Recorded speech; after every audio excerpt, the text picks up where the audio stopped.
như thứ linh số tu mong thêm lo số tu nên tu cổng cú trung xia cho nên là sẽ đợi nó mỏ taoขับใจละลายสื่อทุกท่านรับประทานอาหารได้นะจนท่านตาเอ๊ะเพื่อนกูมาได้เจอกูเจนิ่งตัวเราเจ้านี่ใช่ไหมนะขอเสียงตบมือเลยล่ะก็ให้ทานสุวินเพิ่นที่ได้ประสบผลสำเร็จในขั้นตอนหนึ่งศาสนาเพิ่นว่ามื้อนี้ก็เป็นมื้อสันวันดี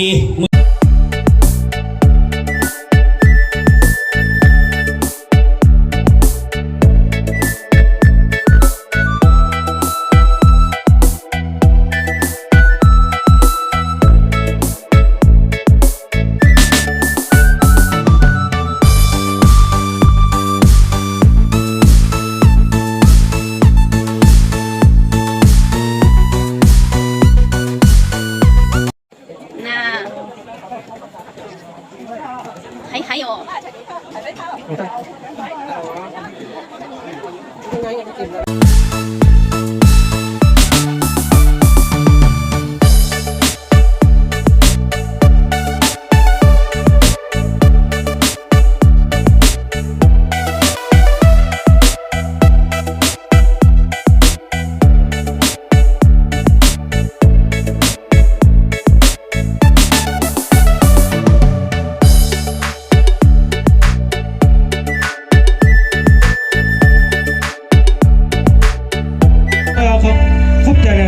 พ่อแม่พี่น้องทุกคนหรือว่าหมู่เพื่อนทุกคนที่มาร่วมงานขึ้นใหม่ของน้องสุบินเนาะคนเราเนาะทุกรายเกิดในครอบครัวทุกอย่างเนาะแต่ว่า